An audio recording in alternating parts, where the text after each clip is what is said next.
Hey, Squids, we're a couple of annoyed grunt koi, and this is the 138th Simpsons podcast.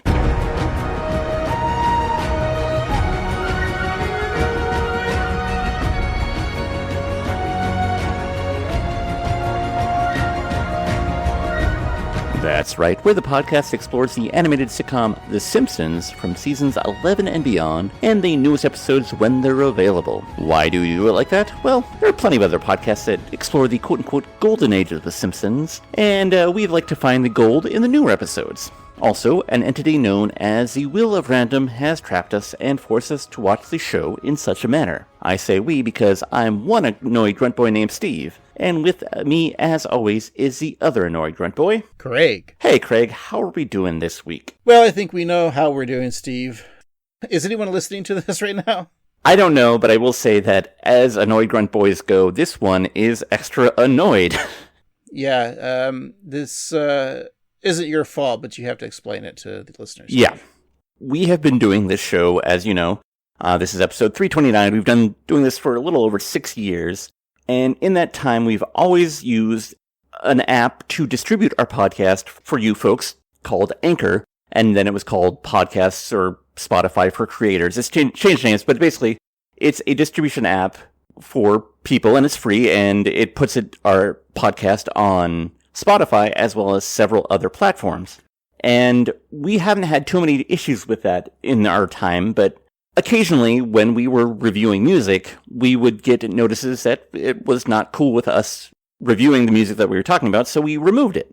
And so from time to time, Craig or I would get an email saying like, hey, don't do that. And we hadn't done that in a while. And then about a week ago, I got an email saying that due to infringement of some nature, our podcast is going to be removed from Spotify, and my personal Spotify account, that is a premium account that I've had for about 15 years now, that is linked with the podcast, has been canceled. And my entire, close family unit also had the same Spotify family account, and it is also canceled. I listen to a lot of music, mostly on Spotify. I admit that they're not a great company, but they're convenient. Capitalism's bad. But I had over 44,000 songs liked. I had several playlists, including the playlist that I used for my wedding, and that's all gone. And I don't even know what we infringed upon or what we did or how to get it back. So I am extremely frustrated, and to you, the listener, I appreciate all of your support, and I really am deeply sorry that you're probably not hearing this, but if you're unable to get our show in the normal manner or it's an inconvenience to you, I'm really sorry because we want to get this out to the people because we love to do this. So, it's a little frustrating. Yeah. Right now, we are exploring other options because Steve is still trying to talk to some actual human being that works at Spotify instead of robots. Because even like you said, they're not giving you a straight answer, right?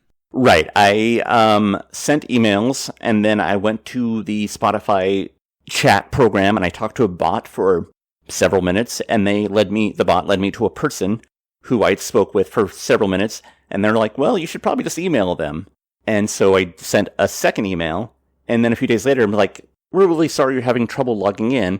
You should send another email to the first email that you ever got, which I did twice, and now I'm still waiting to get a response back. And this is just so irritating because, one, I don't love this bureaucratic horseshit, and I hate how hard I have to work to associate myself with a company that isn't good to its performers. And even I understand that copyright infringement is wrong, but it's not like the songs that we sample. We're not taking any money. We're not charging anyone. Exactly. We're not taking the money out of, I don't know, Shabuzi's mouth or whoever we've reviewed a million times. Nobody's losing anything because of our existence. And also, Steve, because you do share the account, what if it's not us? It could be 3 other people that share your account. You don't know. Yeah, maybe my wife has a podcast that would be far more successful than ours that they're infringing upon. I don't know, but I highly doubt it. But that being said, social media, we don't post much because we're not really social media people. We did post on Instagram, but of course a lot of the listeners that we have don't have social media. So we've lost people because they don't know. Maybe they've checked it out, Luckily, YouTube is still there. So if you are listening to this on YouTube, thank you. Mm-hmm. We did put up a Patreon page. It's patreon.com/annoyedgruntboys. And we have a link. If not, there should be a link on our social media. If not, just direct message us or email us at 13simpsons@gmail.com. We can send you a link to the Patreon. The nice thing about Patreon is, yes, they have an app, but if you don't want to use that Patreon app to listen to the podcast, you can have an RSS feed, and it'll bring you a feed to like Apple Podcasts or Podbean or Overcast, and you can just plug that RSS feed into whatever podcatching app you use, and it'll show up. But, of course, it's just our latest episodes. Like, all of our episodes are on Spotify. So you can still, like, open Apple Podcasts and listen to an old episode. So it's still there. Just we can't access the website. I don't want to go on Patreon as of this point and put every single episode up. That's going to take a lot of time. Mm-hmm. I'm hoping that Spotify comes back because... that's all of our podcasts. Like I said, we still have our old episodes. We have a hard drive, but they're not gone. Mm-hmm. It's just can be really annoying to like reboot this podcast if a lot of people have the old RSS feed and like they just think, oh, they've dropped off of the face of the earth. That's probably what they think. Yeah, and it sucks. And also, I don't know if you mentioned this, but the Patreon that we've always joked about is not there yet, but this one is free. Right. So you can still get our show through Patreon with no charge, and the show that you know and love is still available, or know and tolerate. Yeah, and as of this recording, we just have our 328th episode, so this episode will be up there. But yeah, just check it out, patreon.com/annoyedgruntboys. Get us on Instagram at 13simpsons and YouTube at 13simpsons. Contact us there. Hopefully you guys get to Patreon. Like Steve said, it's free. There might be a pay tier eventually, but it will never be for the basic episode. That's right. So, that being said, hopefully by the time this episode airs, it'll all be fixed. Hopefully, yes. But on to other things that are more pertinent to this podcast, The Simpsons. And, today we're talking about an episode from season 36 that we have yet to review.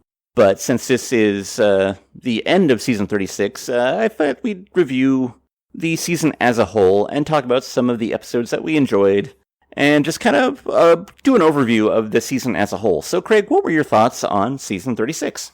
So, looking at our spreadsheet, we have a little color code of episodes that we like or didn't like or just felt mid about, and the season looks pretty good out of some of the newer seasons from the past couple of years.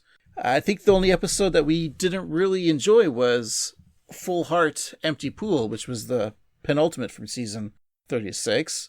And we weren't too, fond on The Fast and the Furious, which was a Disney Plus special. Mm-hmm. But we did love O Come All Ye Faithful, which was, of course, the Christmas special for Disney Plus. We weren't too much fans of the Stu Lies from our episode 326. One I got to bring up was the second episode of the season, The Yellow Lotus. I remember you particularly liked it because it was a White Lotus parody, and I remember everything fell flat for me because I'd never watched White Lotus.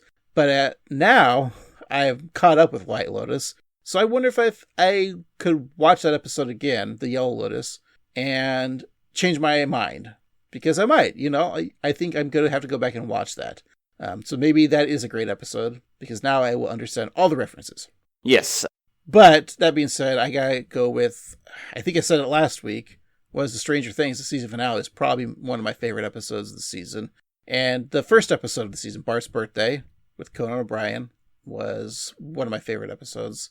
And I'll go with Abe League of Their Mo, because of the baseball aspect, but I thought it was just another fun episode that didn't rely mostly on Homer, Bart, Marge, Lisa, Bart, and Santa's Little Helper. Yeah, even Stu Lies, which we weren't crazy about, I did love the ska aspect of it. I thought it was fun. I think I was the one who was more, didn't like it as much as you did. Mm-hmm. Yeah. But yeah, you're right. The Bart's Birthday was a lot of fun. I really enjoyed the Yellow Lotus. I thought that the third episode was one of my favorites, Desperately Seeking Lisa, in which she explored New York. I thought the pop art aspect of it was a lot of fun. I also really enjoyed Women in Shorts. That was just a lot of fun, like, vignettes that were a great time. I thought Convenience Airways was a great exploration of the modern flying experience. Moving on to the season later on, like, I think that the Flanchies of Inner Simpson was just a great exploration of Homer and Ned's relationship, and Ned just being so exhausted with Homer. And I do agree with you that Stranger Things was a great way to finish off the episode, and if needed to be, which it's not, a great way to finish off the series. So yeah, all in all, I think that season 36 was really solid. Yeah, I forgot about the Women in Shorts, because we really did enjoy that episode. And I remember, like, the week after looking at the internet, it was like one of the worst ranked episodes of The Simpsons. And I didn't understand why, but then I think we figured out it's because it was just like internet trolls, right? Because it was all about women. So of course they gotta... Yeah, just the inherent sexism of the internet being awful. Thanks, Reddit. Yeah, and let's not forget Treehouse of Horror had some great segments with Venom. Mm-hmm, Denim, yes. And the Thanksgiving episode inside the Treehouse of Horror, because there was a Thanksgiving themed. Mm-hmm. Oh, and then the kaiju one. The Pacific the kaiju one was fun. Yeah. And then we also had the Treehouse of Horror full episode. Remember it was a tattooed man at a mysterious night circus transports Lisa to 3 strange stories. Yeah. From the innocent 1950s. We were partial on that one, I think. Yeah, I think I was a little less enthused about that one. I think it's interesting. It's a fun concept that just didn't play out well for me, but a good effort. But Steve, is the last episode of Stranger Things the best of the season? Yeah, I think it might be, actually. Yeah, looking at it, a lot of good, but I think I would say that the first and last episode of the season are probably the strongest. And I think that Stranger Things pushes out Bart's birthday just barely. So yeah, I would say that it ended on a high note. But do we have to come back at the end of this episode and say maybe Yellow Planet's our favorite, or maybe Yellow Planet's our least favorite? Well, I would assume that the listener, assuming that they're listening to this, can just take our review as it is after we watch it, and then they can wedge it into wherever it fits. Sounds good to me. So let's get into it. It is Yellow Planet, the 16th episode of the 29th season, in which the Simpsons are reimagined as animals in a National Geographic-style nature mockumentary. So let's give that a watch, and we'll be right back.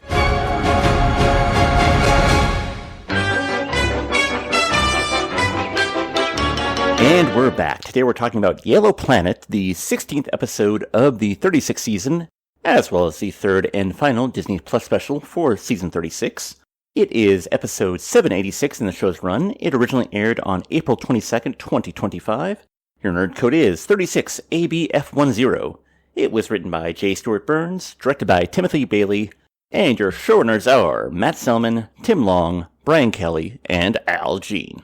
All right, Mr. Burns. No, not the lovable trillionaire from Springfield, but the writer, J. Stewart Burns. You know, he started writing on Beavis and Butthead. Is that your... All right.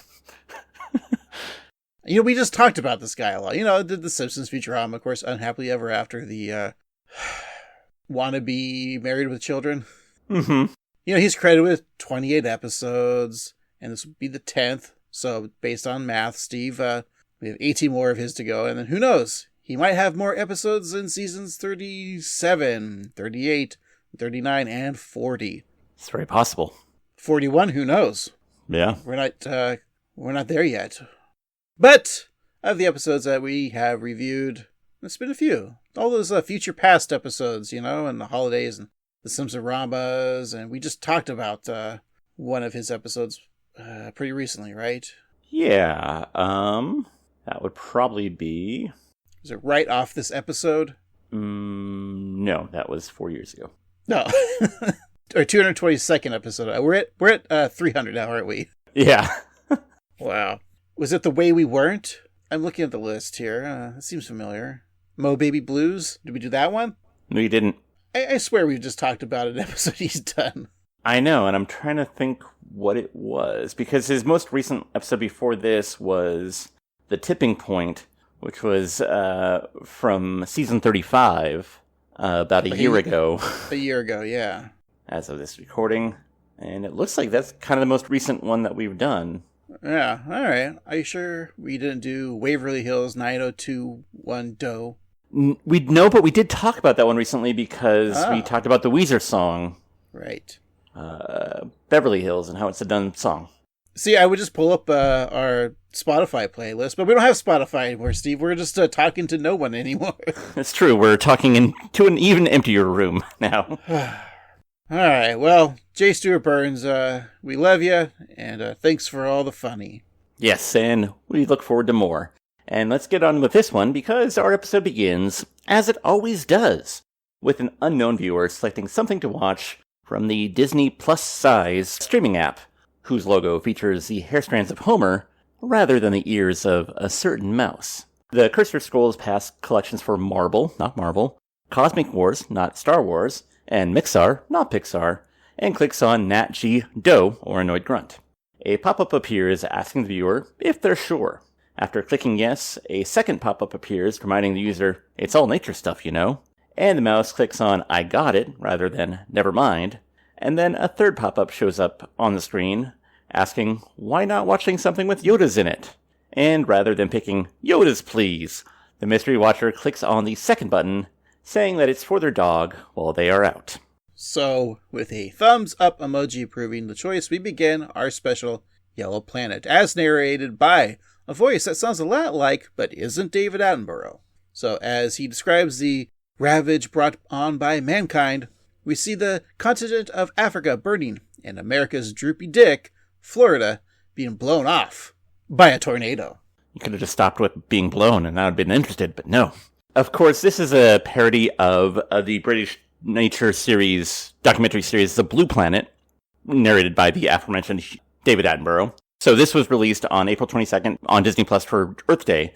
But also Futurama, which Burns also wrote for, had an episode called Naturama, which is basically the same thing. Who's doing the David Attenborough voice? Why, that is Hugh Bonneville. Is he the guy that owns that dam on the Columbia River here in Oregon, Washington? Yeah, that's a universal joke. People get that. Come on, everyone in the world knows the Bonneville Dam. Yeah. It's where Portland gets its electricity, right? Yes, of course. He is probably best known for being married to Lucinda Williams. Yeah, but who hasn't been, you know? Come on. That's a fair point. Who's Lucinda Williams? She's a singer-songwriter. Like Sabrina Carpenter? Exactly. But she doesn't sing about espresso. She sings about decaf. He played a naval sailor in Tomorrow Never Dies. Yeah, I remember that movie.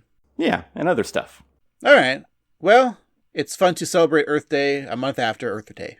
Yep, just be glad that it's still here while it is, because who knows?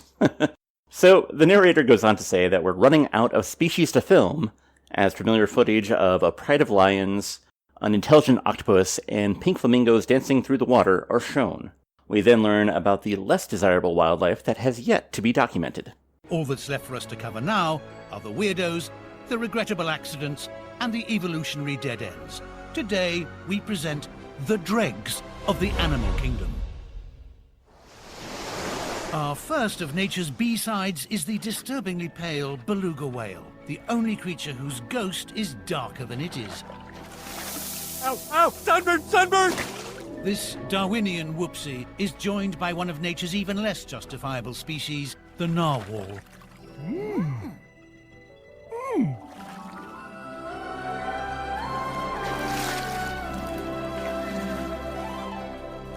I can't believe the summer's almost over. Soon we'll have to migrate our separate ways. I wish we weren't two different species. When I look at someone, I don't see species. I just see food or not food. And baby, you ain't food. So here we have Homer and Marge as a beluga and narwhal, respectively. I like how, the spots on Marge whale kind of represents like pearls, and then on the back has like her blue hair. I kind of wish that her horn was like her blue hair. That's kind of what I was thinking too, because I was like, it took me a moment because I thought that it would have been the horn would represent her hair, but yeah, she has the blue on the back. It's interesting. Is it a little uncanny valley-ish because the eyes are whale eyes should be, but yeah. Why does Homer have two little hairs where his ears might be? Mm-hmm. And he still has like the Matt M. Yeah. But because he doesn't have ears, there's no G, so we don't know which Matt it is. It could be Matt Selman. For all we know. Credit for everything that Matt Groening has done for this community of nerds. Mm-hmm. Well, Steve, the Narwhal Marge tells Beluga Homer that she'll never forget him or the short, wonderful time they shared together. So she swims off, leaving Homer to say to himself that she is one woman of a whale. See, because it's supposed to be like a woman of a whale of a woman, right? Right, exactly, yeah. So he say that woman. What a whale of a woman. I guess that's an insult. All right. Yeah, it seems problematic. So later, Homer is swimming with his pod of pals when whale versions of Lenny and Carl inquire about his summer tryst. They ask him if he got any fluke, and in how many senses of the word was Narwhal Marge horny.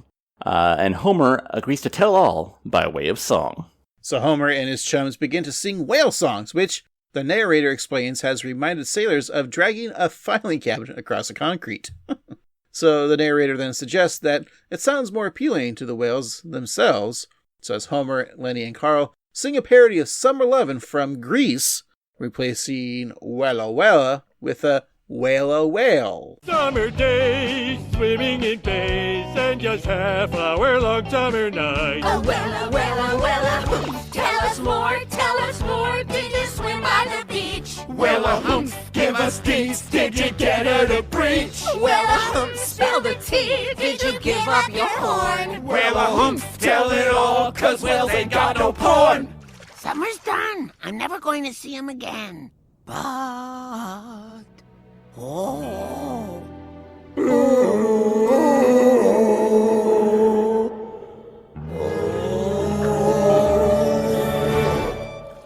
Whales ain't got no porn. It's sad. Did you not see that movie, The Whale? He was watching a lot of porn. Exactly. I want a meatball sub now. I don't like Grease. I mean, if I'm frying something, sure, but as musicals go, I'm not a fan. Well, I know you don't like most of the European Union. It's true. You just gotta go visit Greece. You know, look, is it because John Stamos said no to the podcast? Yeah, I think so. And you hate my big fat Greek wedding? Mm-hmm. No Nia Vardalos for me. Oh, you're talking about like the movie Grease with those young high school kids that were all 50. Exactly. Is a Grease parody like... do we need to do that? I know we talk about Joke Joe a lot, but I don't know. Like, is Grease still in the youth zeitgeist? Do they still do... I'm sure like high schools probably still put it on. Yeah, I don't think, I think you're right. I don't think it's in the cultural conversation much anymore. I get why they do it, because, they're star-crossed lovers, which is, Grease didn't invent. Well, yeah, it's just Romeo and Juliet, right? That's I guess I was thinking West Side Story, but yeah. Which is Romeo and Juliet. I know. Which is actually Star Wars, Episode 5, The Empire Strikes Back. You're right. So true. Because Yoda's the Capulets and Darth Vader's the Montagues. Mm-hmm.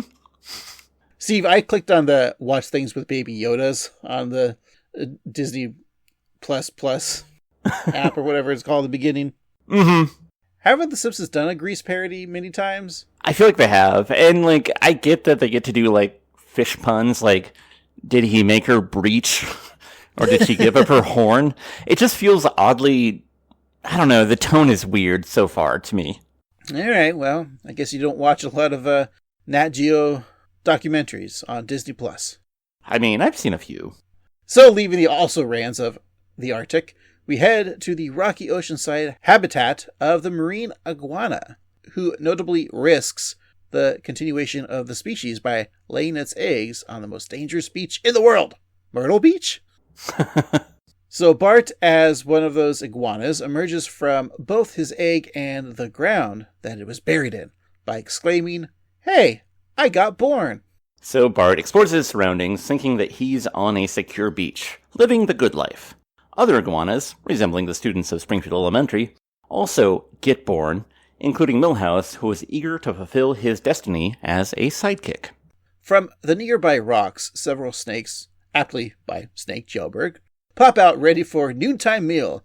Seeing one of the snakes, Milhouse wonders if that is his mother, but he receives his answer swiftly, because his mother, spoilers, is actually a praying mantis.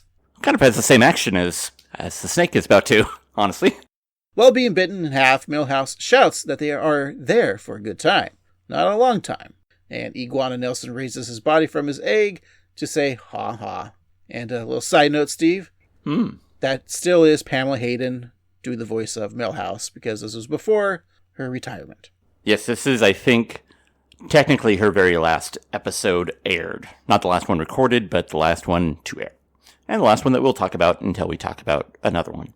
Right. Like an older one. So Bart wonders aloud about the genius who had the brilliant idea to put their nursery in a snake-infested hellhole. He then gets his answer as iguana versions of Principal Skinner and Super Nintendo Chalmers show up on a nearby rock saying hello in unison. So the educators welcome their young students to school, more specifically, schooling them in methods to avoid being eaten. The first task assigned is to reach the rocks that their teachers are standing on. Always a suck-up, Martin eagerly volunteers himself. So he runs towards the rocks, immediately chased by the serpents. He cries out about his test anxiety, saying that he needs more time. He then stops, wondering why he hasn't yet been consumed. Iguana Chalmers explains that if he doesn't move, the snakes can't see him.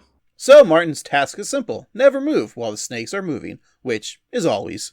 And while continuing not to move, make his way to Skinner and Chalmers.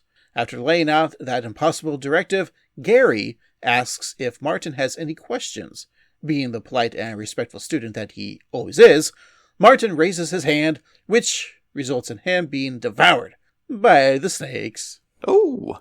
So after witnessing the grisly scene, Bart whispers to Nelson that they just need to ensure that the snakes eat the other Lizwads so that they'll no longer have an appetite. And Nelson approves of Bart's thinking until it's put into action, because Bart pushes Nelson and he is entangled into a knot of ravenous snakes, his dying words being, "This sucks, but whatever." So while Bart laughs at his selfish deed, the narrator explains that it's not always the fittest who survive, but the rudest dude with the baddest tude. So as the theme to Monday Night Football plays, Bart runs towards the rock, pushing his fellow hatchlings to their certain deaths.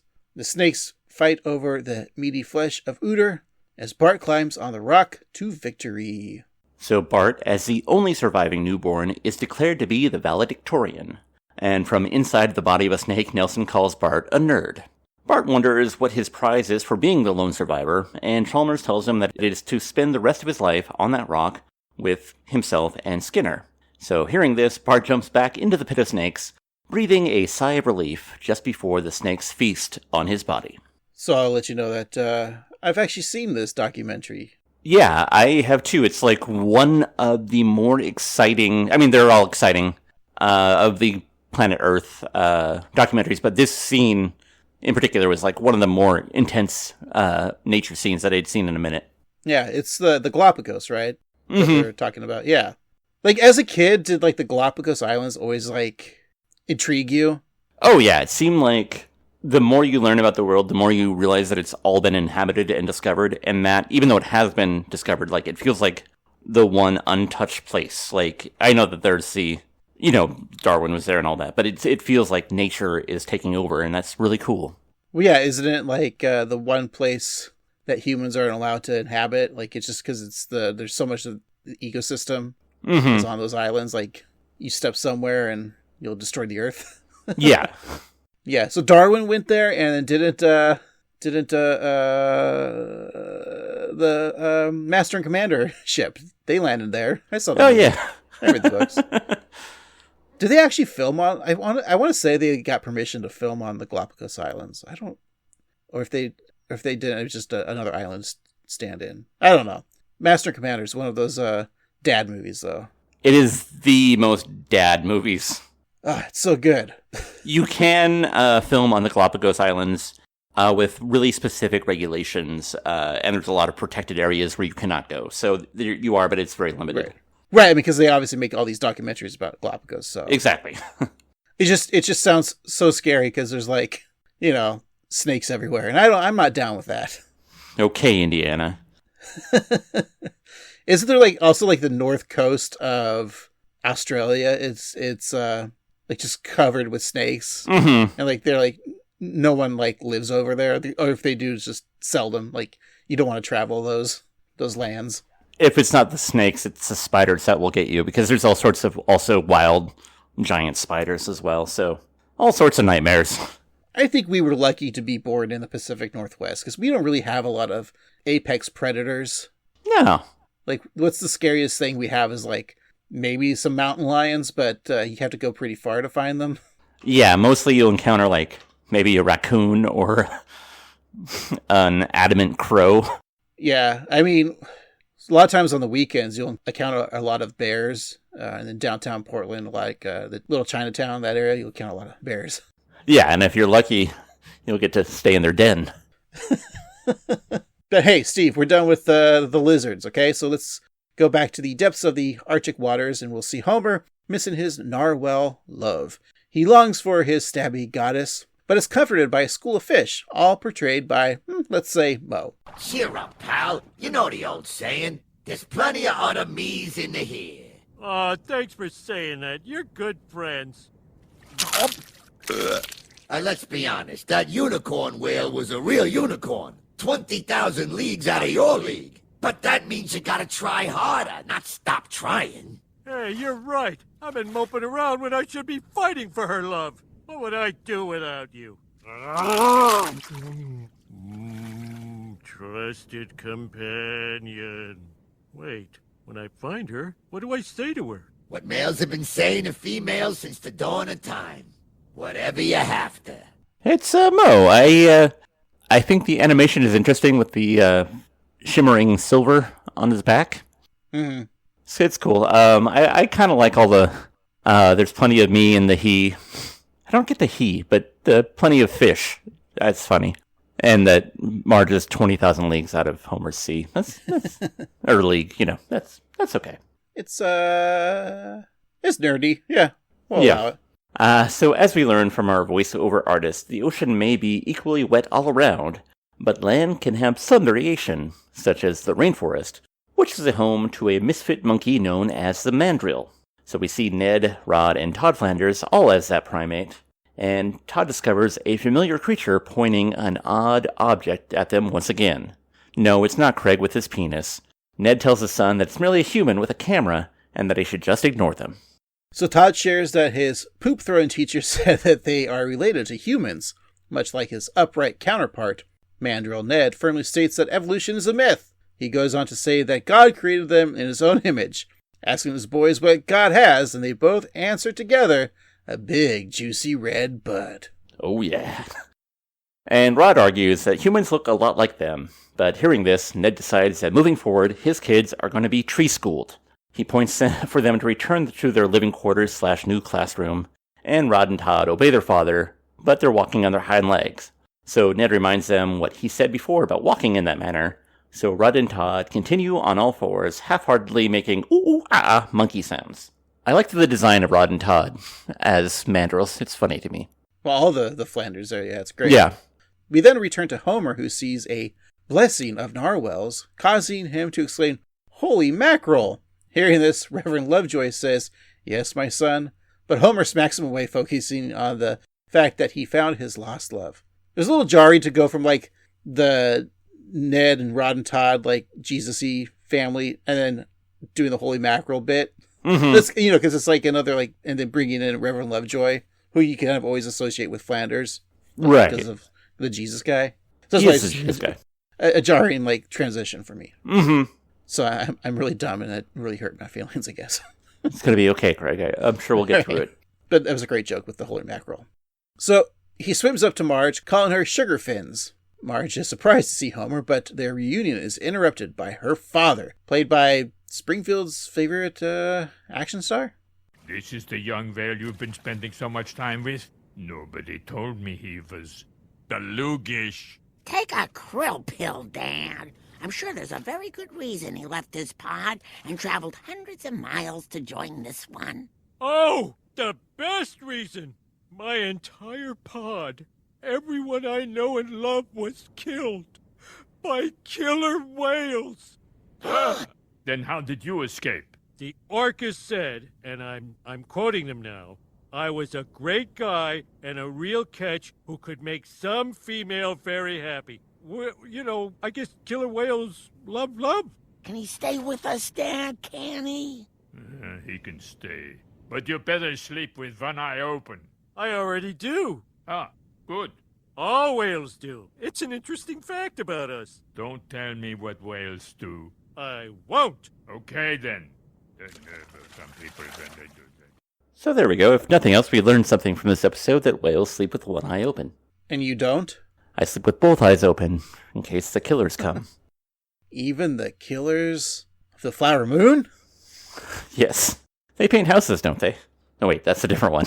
That's the Irish people. Ah, yes. They all look alike to me. Like Robert De Niro. And the Greeks? Because you hate Greece. Yeah. Robert De Niro-Anopoulos. Is it weird to have Rainier Wolfcastle as Marge's dad? It is, especially since he's anti-Semitic, kind of. He was weirded out because Homer was belugish. I mean, that's the joke, but Yeah. pretty good. As explained by the narrator, interspecies cohabitation can be difficult, and if Homer wants to survive, he needs to blend in.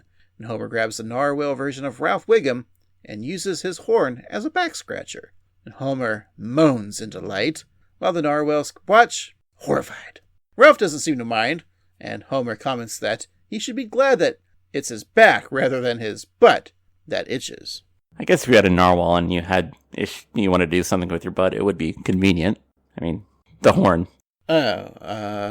Like for wiping? Sure, yeah, wiping. Alright. So another pop-up inquiry appears on the screen, asking if the person or the dog are still watching, and the cursor skips past yes or no to click woof. And so returning to the primary focus of the documentary, the narrator describes Homer living among the narwhals as a fish out of water, despite that he isn't a fish, and he actually is in water. So from a distance, Homer sees his blubbery goddess basking in the sunlight shining from above the surface. He swims towards Marge, but is stabbed over and over by the horns of the other narwhals in the pod. He reaches Marge, who is accompanied by her sisters, who tell them that he has a very fat barnacle stuck to him. So appearing to not take any offense, Homer says that as a whale, being called fat is actually complimentary. He then turns and whimpers to himself, feeling hurt. Oh. So Marge invites Homer to join her as she dives for food. Homer happily agrees, saying that food is one of his favorite things to eat. So as they submerge for sustenance, Marge's father watches, lamenting that she could have the pick of the pod. He then points to one such eligible bachelor who is in plastics. So the camera points up to the narwhal, tangled up in netting, six-pack, rings, and other plastic waste, happily saying that this is the future. It's a solid joke. Because of all the plastics we put in the ocean for fun? Yeah, I mean, one thing, I think, was it Graduate? The whole joke is that she shouldn't date Dustin Hoffman because, one, he's going to be a substitute teacher someday, but also that he should be in plastics. And so the fact that he's a eligible bachelor who's in plastics, literally, is kind of funny. I get it. I'm smart. You are smart. Thank you. While sweeping down into the depths of the oceans, Marge asks Homer if belugas typically dive so deep. Homer says that they do all the time, just as his body begins to collapse into itself, wincing in pain. Homer says that he thrives under pressure and that he hopes it is much further down. I think the animation was done really well because you're kind of seeing like the skeletal structure of the whale as like the skin keeps like squeezing more. That was really well done and eerie and scary. Yeah, I thought it was good. Reminded me of that time I took us down to see the Titanic in that submersible. Yes. I was like, hey, grab your Xbox controller and let's go. And it's like, okay. Steve, I only had an Xbox 360 controller. This is the only one I could find at Goodwill. I had an N64. Couldn't get comfortable. My hand didn't know what to do. So, seeing Homer crushed like a tin can due to the surrounding water pressure, Marge volunteers to reinflate him. She swims with her back to his, and their blowholes meet, kissing. The air causes Homer to fill up back to his normal size, and he admits that he had never done anything like that before, aside from practicing on his fin. We then move on to explore another species familiar with the cold waters of the Antarctic, but it seems that another narrator has already covered this territory. We now turn our attention to an ornithological oddity found off the coast of South America. These tuxedoed jesters of the Antarctic Are those penguins? I hope you're not doing penguins. No, Morgan. Mr. Freeman, I would never step on your narrating toes. You don't want to know what happened to the people who made that penguin movie, Happy Feet. I really don't. No, I get what you're saying. They were driving home late one night. Maybe there was ice on the road, and maybe there wasn't. Okay. Moving on. The woodpecker finch. A bird, yes, but definitely not a penguin. It eats ants in tree bark like a woodpecker, but unlike a real woodpecker, it's not fully evolved for the task. Ow, ow, ow, ow. Worst adaptation ever. Finches! Please! All this banging is gonna give our species head trauma. There has to be a better way to dig ants out of a hole. I've heard of Atticus Finch, but Lisa Finch? That's actually pretty good, because, she'd be good in To Kill a Mockingbird, as Scout. I don't think Lisa would want to kill any mockingbirds. That's true. Earlier on in that clip, we had a okay Morgan Freeman impression. Is that just Kevin... I want to say Kevin Michael Richards, but... Kevin... I always forget... it's Kevin Michael Richardson. Yeah, not Kevin Michael Richards. Yes. He does, bluish people. Yeah, I think Morgan Freeman's one of those, impersonations that maybe gets overdone. Mm-hmm. Like there's your Christopher Walkens and your William Shatners that are just I don't know. Just don't even try doing it anymore. I think it's been done. Yeah. Thanks, Kevin Pollak, for doing those as good as anyone could. Yeah, speaking of Kevin Pollak, how come there wasn't a Kevin Pollak fish? Hey!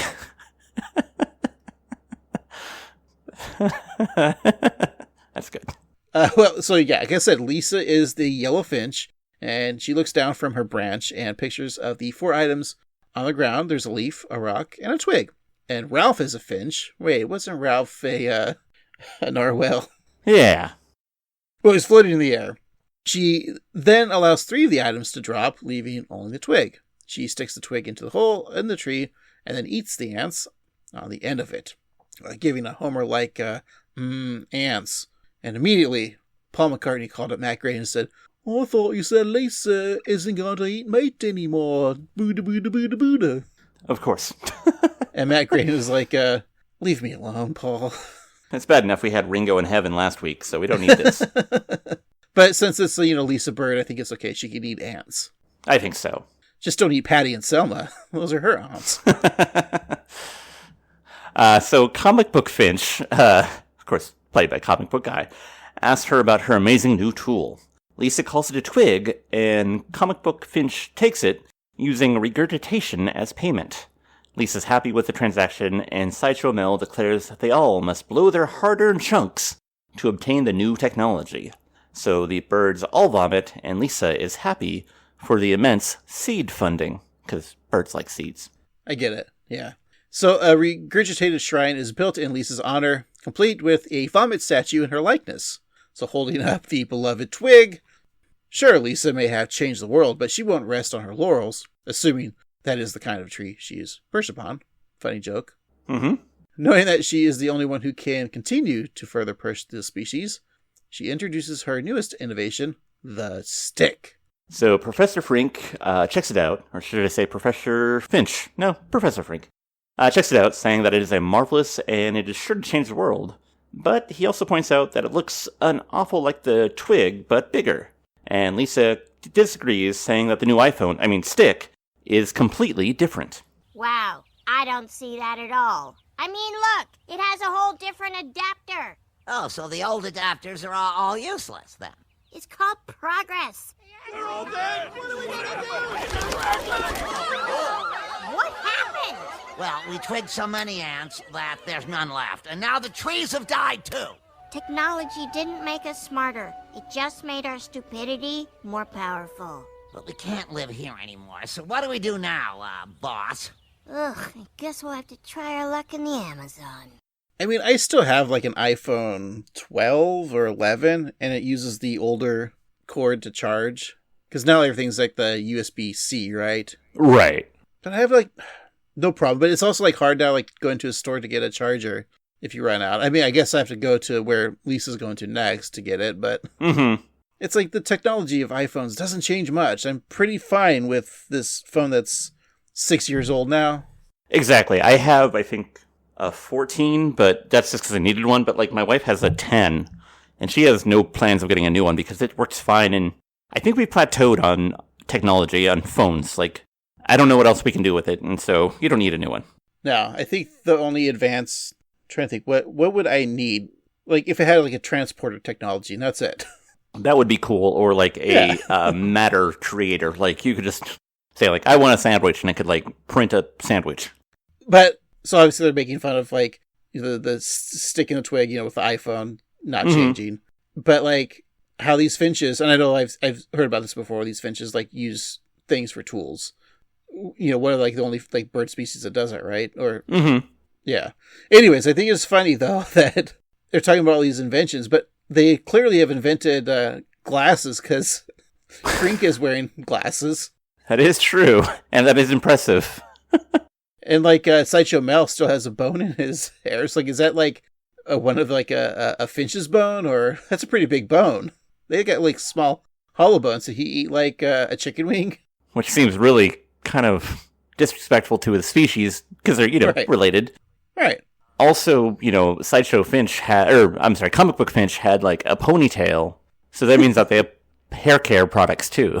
Even though they have feathers, not hair. So yeah, there's a lot of questions. And they know what ponies are. That's true. Well, Lisa likes ponies. That's true.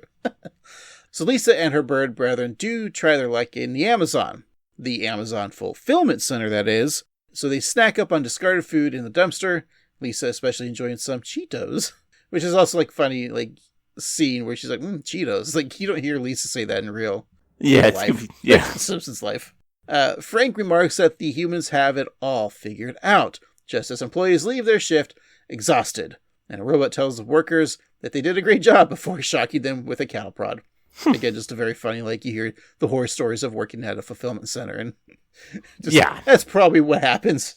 I've known some people who have worked briefly for Amazon, and it's as bad as you hear. Like, your every movement is timed, and if you don't, like, reach your performance, you get, like, downgraded, and, like, you're trapped in a small room. It's all horrible. It's like just the dystopian nightmare that you think it is. So yay for Amazon.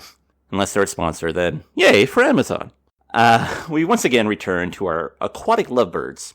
Homer shrieks as a shark swims by, but claims that he avoided it because of his sonar, which he totally uses. Homer and Marge are nearly at their destination, following a path created by the lights of 2 rows of deep-sea angler fish. Homer is awestruck by the beauty surrounding him, and Marge tells him that this is her favorite place, and until now, she didn't have anyone to share it with. Homer and Marge then eat every living being around them, including several different species of fish, a tower of SpongeBob SquarePants-like creatures, and meanwhile Marge uses her horn to pierce through a bunch of Patrick starfish, creating a kebab for Homer to enjoy. So they skip over a hermit crab that looks like Zoidberg, only to discover Ursula from The Little Mermaid. Homer takes the shell jewelry around the sea queen's neck and then gives Marge a pearl necklace. That pearl necklace. Ursula is touched by the sweet gesture, but before she can finish her aw, Homer and Marge rip her in half and dine on her guts. Pretty gruesome scene. Yeah, I was going to say, the times when, like, The Simpsons goes gross, they go gross. And this is like a top tier gross scene, so kudos to that. And you know what? Ursula deserved that. Or did she? I feel like that's offensive to lesbians, but no, she did. So was that the Ursula that we saw? Was that the Pat Carroll original voice or the newest live action one, Melissa McCarthy? I'm going to say Melissa McCarthy. Well, say it then. Melissa McCarthy, who co-starred with Pat Carroll in Bridesmaids because Pat Carroll played Old Woman in Car. Nice. Melissa McCarthy, she's done a voice on this cartoon, right? Yeah. I also like the Zoidberg. Yeah.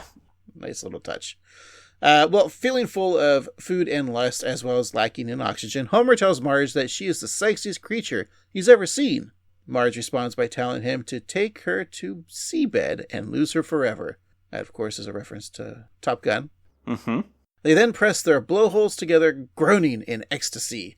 And then King and Kodos, as Squid, are disgusted by the lovemaking, telling the couple to get a cove.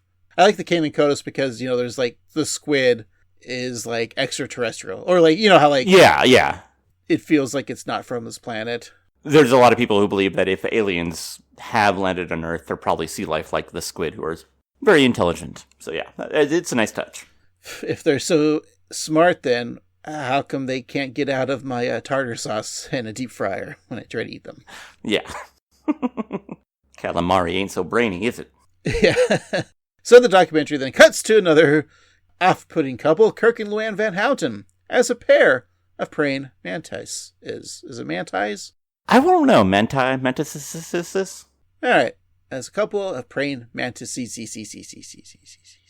We turn now to the bizarre sexual cannibalism of the praying mantis. Honey, I'm home. What the hell? Were you in another mantis? You said I should try new things. Yeah, but this isn't new. It happens every week. God, just once I'd like to come home and find my own head in a corner. I'm sorry, dear, but I have needs. Sexual and dietary. Well, this is why the guys at work laugh at me. They see me walking around with a head, and they know that I'm not getting any at home. Well, maybe we could fix that. On a Wednesday? All right! Come to Mama, you big hunk of meat. Oh, yeah. Well, wait, we forgot to do the sex part. Well, can you at least take my corpse to work? Fun little interlude with Kirk and Luann. I think they really captured the dynamic of the Van Houtens well as praying mantises. Mm-hmm. I think that worked really well. I always love a praying mantis. Mm-hmm. Like, you'll see them, especially if you have a garden, like, they're really good to have in your garden. Mm-hmm. Do they eat, like, the less desirable bugs? Yeah, like squirrels and raccoons, I'm assuming. They eat squirrels and raccoons? Yeah. Wow. And, like, the elephants and giraffes that come around and eat my strawberries. I prefer my mantises to be agnostic, thank you very much. No, I think they're one of the coolest creatures. Speaking of extraterrestrial, they're fairly alien looking. They are. I like their like weird hands, like the way that they go up. It's cool. Like they're praying, Steve. I get it now. They're not Christian at all. Remember that show Mantis? It was on like Fox. I was thinking about that when I was working on notes. He was like a superhero?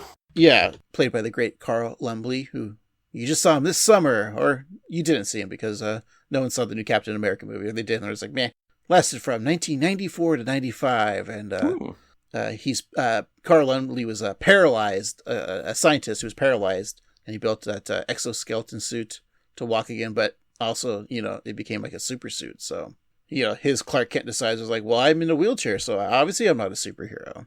Mm-hmm. Don't forget, Roger Rees was also in it, TV show. And it's produced by Sam Raimi. Yep. I remember watching a little bit because, there's very, like, when we were kids, it ran from 94 to 95. Very little, like, superhero stuff at the time. I mean, you had, I think, like, Lois and Clark, The New Adventures of Superman, which, as a kid, I wasn't a fan of because it was just too, like, it's about their love. I wanted to see Superman. It was, like, he was barely in it, right? I don't remember the show much, but I just remember, like, not much Superman-y stuff. I never liked Dean Cain as Superman. I really like his politics, but as Superman, I'm not so sure. I like him now, but then... Yeah, of course. No. And for all you Mantis heads, you all know that Mantis is an initialgram that stands for Mechanically Augmented Neurotransmitter Interception System. Yeah, duh. Of course. But yeah, it is that era of the 90s like anytime you had an adventure show, it seemed like rare and cool. Like even like the Adventures of Briscoe County Jr. with speaking of Sam Raimi, Evil Dead, Ash. Like that was cool too, and that was probably at the same time. Bruce Campbell, thank you. Also on Fox. I remember like the cliffhanger. Like as I watched that show when it was on, and I loved it as a kid. I just remember like the cliffhanger. It was him and who was his like sidekick bounty hunter guy that was with him all the time. I forget the names, but I just remember like they were in front of a firing squad, and then you hear shots, and then it was like to be continued. And then, like, they canceled the series, but I remember they brought it back just for the last episode. They were able to, like, film it. But I remember because it was, like, also, like, the same time X-Files was popular, so they threw in, like, sci-fi elements of Briscoe County. That's true, yeah. Yeah, it was a fun show. Bring it back, Steve. I'll do it. It'll be on next week.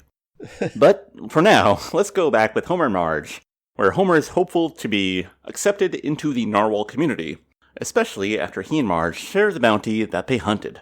Marge's dad, however, still finds Homer to be unacceptable. Marge states that they're in love and that they're going to get married, but Rainier will only allow that over his beached body. Marge defends her love, calling Homer a good whale. She thinks that he would have every right to be bitter and horrible after what he said happened to his pod. She praises Homer for being honest, truthful, and not lying. Just then, Homer is greeted by his beluga buddies. Hey, pal! Haven't seen you around the pod, which is thriving, by the way. Yup, everything's great. We did have one guy go missing, but that was you. Oh, by the way, I was thinking how you could bag that girl you was after. How about telling her a crazy lie? Just a thought. You lied to me. Why would you do that? I was just really messed up after my pod died. And, oh, wait, you know that didn't happen. You know, it's funny. Neither of us can even remember what we're fighting about. I never want to see you again. Shunned by his new pod and spurned by his new love, the beluga stoically accepts his fate.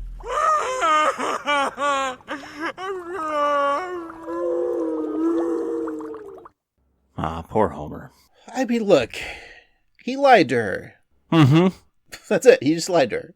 That's true, and he shouldn't have. Learn your lesson there. Exactly. After learning of his deceit, Marge uses her horn to draw broken hearts in the sand, regretting ever trusting the lying chumbag that is Homer. Marge worries that she'll never find true love. Her father offers that guy in plastics is still available and on a big business trip working with the Japanese. We then learn that he was captured by a Japanese fishing boat, and Marge was unsure anyway, since he always seemed to be caught up in his work. I get it. Yeah. Marge's father warns her not to end up like her sisters, lonely and riddled with propeller dents. He swims off, frustrated with the calves of the day. Left alone with her mother, Marge apologizes for being such a dry blanket. She thinks she'll be ready to give up on her love forever, but her mother feels differently. Don't you dare! I can't let you make the same mistake I did. I was once in love with the sweetest gray whale. His name was Oh, of the Newport Wolves? No, different spelling. We were so in love, but my parents didn't approve. And being a good daughter, I reluctantly agreed to end things. I know one thing, Mom. I don't want to end up like you in any way, shape, or form. I'm going to find my love. Did you see a beluga whale come this way? I got some bad news there. He was very torn up after your fight. And he went to the place that you go when you are done living. Oh, you don't mean... Again, another brutal murder of that gray whale. Yeah, I was going to say the exact same thing. Like, it was pretty gruesome, all those narwhals stabbing it. That's nature, man. I've seen so many narwhals stabbing gray whales. All the time. Lots my nightmares. Also, it's cool to see Marge's mom, Jacqueline, or not see, but hear, because we know that it's hell on Julie's voice, so good on her for making the effort. I know it hurts my throat hearing it. Yeah. So Marge's fears are correct. Homer has ended up as an attraction at Oceanland, which we've been seeing a lot of this season, where he is known as Blubbo, the wailing whale. The most school of fish tells Marge that Homer is probably never going to come back, but she still has all of him, should she ever need 1,000 shoulders to cry on, or anything else. Marge goes on a migration to find her true love, but not before snacking on several of the Mo fish. The remaining Mo's are saddened to once again be put in the food zone. So in the aquatic park, Beluga Homer performs 4 shows a day, to the delight of no one. Presenter at Oceanland tries to rouse a round of pity applause from the crowd for their newest, saddest attraction. Homer swims to the surface wearing a baby bonnet and clapping his fins together. So as the children in the audience insult Homer and throw things at him, Homer cries, saddened that he told a lie, and now he's where he's at. The presenter sees Homer's tantrum and gives him a bottle that is just actually a bucket of fish with a nipple on it. So as Homer sucks on the bottle, bully orcas, Jimbo, Dolph, and Kearney call Homer a sellout. And Homer's willing to accept his fate, but he learns that there is more to the orcas than he originally thought. Just put me out of my misery and eat me. What? We would never. Oh, this is exactly the discrimination we've had to deal with ever since somebody started a rumor that orcas ate a pot of belugas.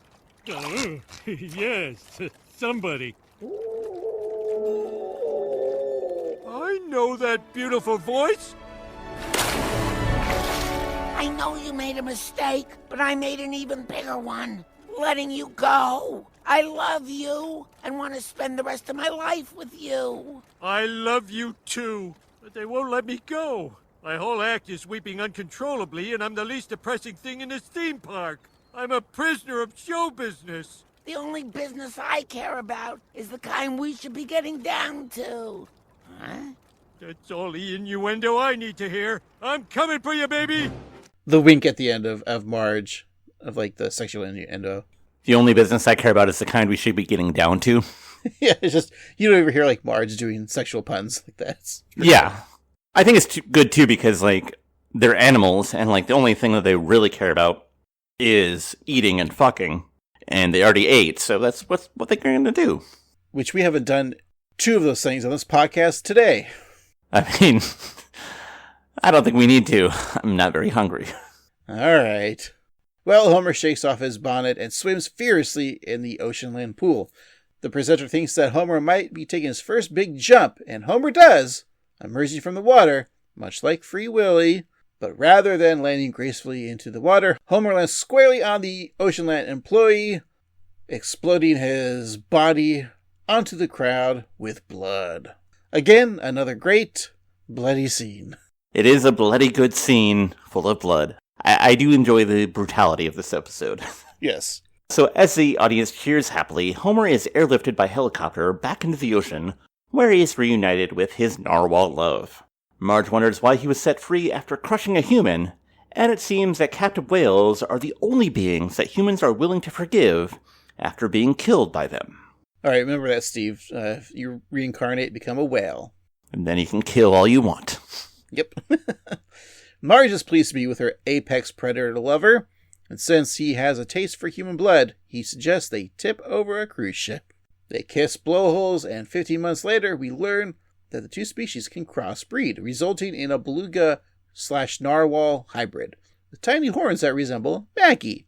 Homer goes to hug his offspring, but is poked by her horns. It's kind of cute. Maggie laughs and then ramps into her father again and again. Marge suggests they just let Maggie watch Crustacean the Clown, and we see Krusty as a crab saying, "Hey, hey, squids!" And Maggie uses the crab as a pacifier, and that's the end of Yellow Planet. We then see the next nature docuseries to air, When Dinosaurs Built the Pyramids, with T-Rexes in ancient Egyptian headgear, lifting bricks to form the iconic tombs, and that's our episode. I like the little end with Krusty the crab, and the dinosaurs build the pyramids. I love that. I do like that. It's a lot of fun. Wearing those headdresses, too. It's good stuff. Yeah, all right, Craig, let's take a break, and we'll think about it, and we'll finish up our discussion. Cool! We'll be right back.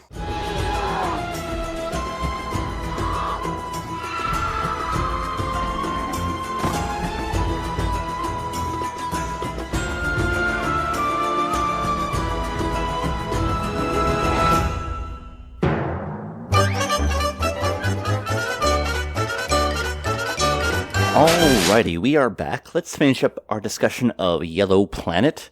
We'll talk about the things that we liked in this episode, the things we could have done without, our favorite jokes, our most valuable jokester, if you will, and what we thought of the episode, and even what we're watching next week. But before we do all of that, we like to exchange some gifts to our fellow co-host, so things from the episode that we think that the other host might appreciate.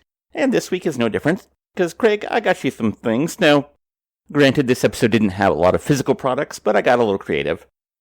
So, I got you the newest innovation in Finch technology, a stick. Should you tire of ants, I also got you some Cheetos. And if you ever find yourselves amongst a lot of snakes, I also got you Martin Prince as an iguana, so you can just have him sit still, and you can pull a Bart and allow him to get eaten while you make it to safety. Yeah, perfectly acceptable gifts. You're right, there's not a lot to go off of. I guess the only humans we really see are the ones at the SeaWorld, right? Or the Ocean World. It's true. So here's a bucket of the blood from the the guy that was squished by Homer. Nice, thanks, chum. I also think, sometimes you got an itchy back and you need something to scratch with, so I got you a Narwhal Ralph. Wow, thank you. Or you can stick the horn up your ass as you wanted to do, as you implied. Great. And, you'll be hungry, so I got you a school of moefish to eat whenever you want to eat them. Ah, that's real nice. All right, that's it. Nice. Craig, what made you laugh in this episode? I gotta go with my favorite bit of the episode is the Ned and Rod and Todd of evolution of the baboons. I think it's just a fun parallel of how a lot of religious types don't believe in evolution, so great parallels. So that was probably definitely my favorite scene. It's also fun to see Lisa as the Finch, but still being like an animal. Mm-hmm. I like that about that. And Bart as the iguana, again, just being Bart.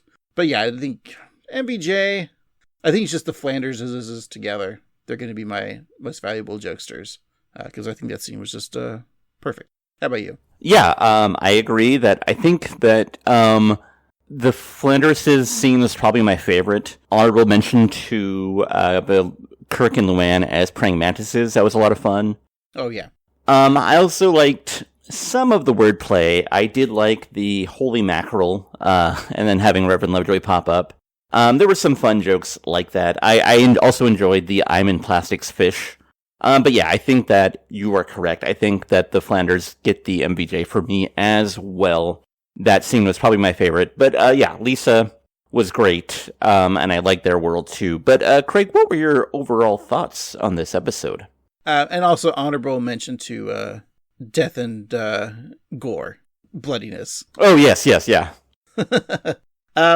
So I remember when this was announced as a Disney Plus exclusive, and usually when there's like Disney Plus exclusives, I'm like, ooh, I can't wait to watch this.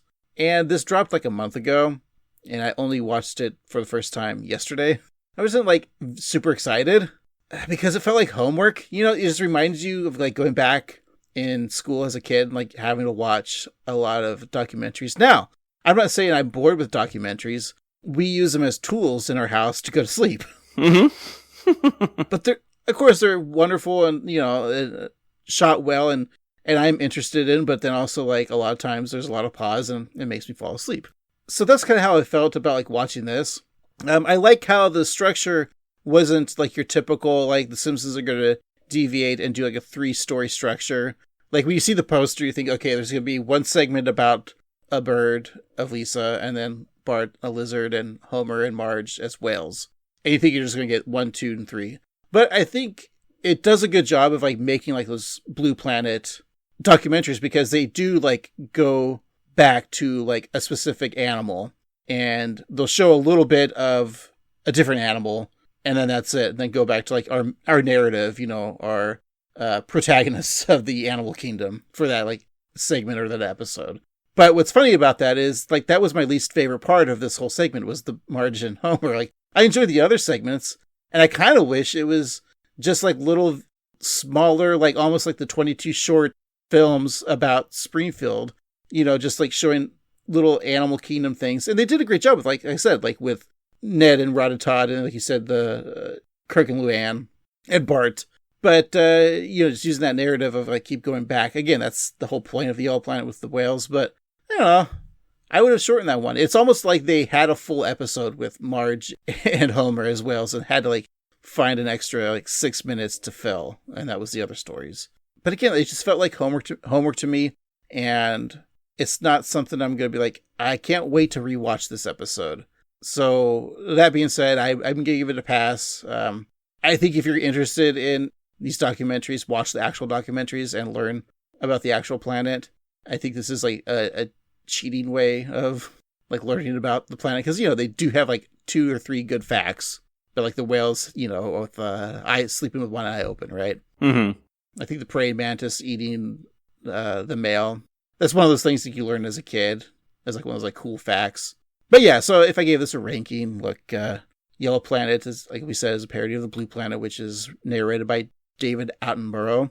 Of course, had a very other famous brother, director, and writer, and actor himself, Richard Attenborough. Of course, a lot of people remember him from... He's a professor of his own right. He has a park. Yes, he was a Professor Dr. Hammond in the Jurassic Park movie.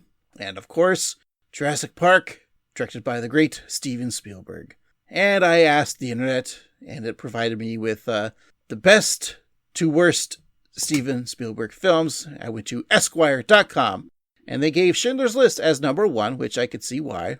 Number 2, Jurassic Park. Number 3, Jaws. Number 4, Raiders of Lost Ark. Number 5, E.T. And then I'll just go straight down to the bottom. And they gave the worst movie is number 35 is The Terminal, which I never saw that one. Oh, right. With Tom Hanks, and isn't he stuck in an airport for years? Something like that. Yeah, he's kind of a castaway, if you will. Yeah, but it's based off a true story. Anyways, never saw that one. Then they gave his second worst movie, The Lost World, Jurassic Park 2. Then you have Indiana Jones and Crystal Skull, 1941. So you know his film. So, in my opinion, I'm just a fan, so of course I love Raiders and Jaws and Saving Private Ryan, E.T. Those are some of my top favorite Spielberg. So I'm going to give this, let's give it a West Side Story. Ooh, okay. Because it's look, I'll watch the original film, the original West Side Story. Do I need to watch the remake ever again? No, it's there. But I don't need it. Mm-hmm. Much like this episode. Yeah. How about you, Steve? Craig, it annoys me sometimes how much we agree with each other. Like you said, we've talked about this episode for a while now, and I tried on literally 4 separate occasions to put it on, not even take notes, just to watch it, just to get a feel for it, which I normally like to do with the episodes that I haven't ever seen before, just to get myself acquainted with it, and I could not pay attention to it at all. It just felt, like you said, like homework. And, I do enjoy a nature documentary from time to time, but this did not feel like fun. And so when I actually sat down and watched it today to take notes, it was fine. But yeah, I think that the Marge and Homer story is a half-assed full episode. And if you took that out and just made a series of short vignettes featuring different people of Springfield as various animals, and just have quick scenes like the praying mantis scene, like the monkey scene with the Flanders, and just have a whole array of those, do 10 or 11 of those, you would have a classic, unforgettable episode. But this, with going back to the beluga narwhal story, with the lame, overwrought fish puns, and the Grease parody, and just a lot of stuff that didn't really work for me, makes this kind of a skip. I just didn't really have a lot of fun with this. And, I'm not saying it was horrible. There were some good parts, but yeah, I just don't think that we needed all of the ocean stuff. It's also a skip for me, and if I had to give it a ranking, Nature World, which is David Attenborough's series on BBC that this was heavily influenced by, has had, since 1983, as of this recording, 537 episodes. So, out of those, I'm going to go for Season 4, Episode 3, Horns of Dilemma, which is documentary that doesn't even have any information on IMDb, because that's how boring it is, much like this episode. So yeah, this is a skip for me. This week, maybe not such a great hit, but maybe next week will be a better episode with fewer whales. But to know what episode we're watching, we'll have to bust out our friend, that good old Wheel of Random. It's been a while, old friend. Let's see if it's still plugged in. Yeah, it's still plugged in. All right. Blow some dust off of it. Yep, it's still there. Oh, good. So I guess we gotta spin it. Sorry. All that dust on it because we haven't used it in... It's been a while, yeah. Yeah, all right. Let me just find the my hand to pull the wheel on the soundboard. I mean, where's that damn clip at? By clip, he means handle, yeah. Yeah, it's probably under wheel, right? Steve, I'll give it a spin, okay? All right, let's give it a spin to see which season we're in.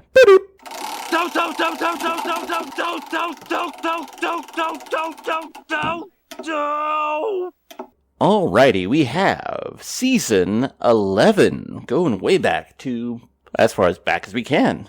Yeah, Steve, and I happen to know we only have 2 more episodes left of season 11, looking at the sheets here, so I'm not going to spin it for, however many numbers this wheel has, like 25 at least. Mm-hmm. So I'm going to cut this wheel in half to only 2, because we have episode 21 and 22, I believe, of season 11, so one side will say 21 and one side will say 22, Steve, okay? Sounds good. All right, I'll spin it here.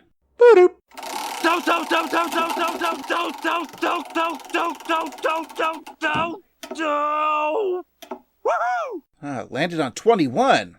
Ooh, Blackjack. This is the episode called Blackjack? Oh, I think I cheated, Steve, because I saw the title before I had to come up with a fake title. So I know the title, but I'm going to pretend I didn't see it, okay? Okay. I am just going to say it's based off of a movie title, of course, that had a lot of funny people in it, like, I don't know, Kathy Najimy and Breckenmeyer and John Lovitz and Amy Smart and Seth Green and Cuba Gooding Jr. and Whoopi Goldberg and John Cleese and Mr. Bean himself, Rowan Atkinson. That's right, I think this is going to be a parody of that a parody of that movie from 2001, Rat Race, and it's going to be called Bart Race. Ooh, that does sound like a lot of fun, and I could see the Simpsons doing really good with that, but no. Sadly, Craig, this week's episode is entitled, It's a Mad, Mad, Mad Marge. I was so close. You really were, but what do you think happens in It's a Mad, Mad, Mad Marge? Well, they already did a parody of It's a Mad, Mad, Mad World with the cat burglar episode. Dig up, stupid. I wish we'd watch that episode. No, so it's a Mad, Mad, Mad Marge. I'm going to say Marge, because this episode probably aired around the 2001, right? Mm-hmm. We were really worried about mad cow disease then, especially in the late 90s. So I think Marge eats tainted beef and has mad cow disease. Ooh. So she goes around and tries to eat all the people of Springfield. That sounds horrifying. In the B story, Homer, Lisa, and Bart, who went on vacation, go to an island full of dinosaurs. Ooh, that sounds very cool. Sadly, Craig, no, Billy and the Clonosaurus is not going to happen this week, because in this episode, a jilted bride moves in with the Simpsons and smothers Homer and the children with motherly love, driving Marge mad. Shut up, Becky! Yeah, I know this episode. Yeah, it's a classic, and I'm excited. We get a guest star in the White Lotus's own Parker Posey. And it's a really fun episode that I am looking forward to watching. And we're looking forward for you to watch and listen to us talk about it next week. And we want to hear from you as well. So you can email us at our email address, 138simpsons@gmail.com. Probably the best way, but you can also reach out to us on Threads, Instagram, or YouTube at 138simpsons. And as of last week and this week, please go to patreon.com/annoyedgruntboys. As of now, as of this record, hopefully in the future things will change. It's like the only way really to listen to this podcast. When you hear Patreon, you assume you got to pay, but no, our podcast is still free on Patreon. Eventually, there might be a pay thing that we've teased about doing bonus episodes. But as of now, our episodes will be on patreon.com/annoyedgruntboys. And if you want to feed it to another app like Apple Podcasts. It's pretty simple. You can just put the RSS feed in Apple Podcasts or any other podcatching app, I believe, that allows external RSS feeds, so then you don't have to keep using the Patreon app. Yeah, it's real easy to do. Yeah, but we're also still on youtube.com at 13simpsons, so there's 2 ways right now you can hear us. That's patreon.com/annoyedgruntboys and youtube.com/@13simpsons. That's right. And hey, thanks so much for listening. For this week, I've been Annoyed Grunt Boy Steve. And I've been Annoyed Grunt Boy Craig. And remember, technology didn't make us smarter. It just made our stupidity more powerful. I'm a prisoner of show business.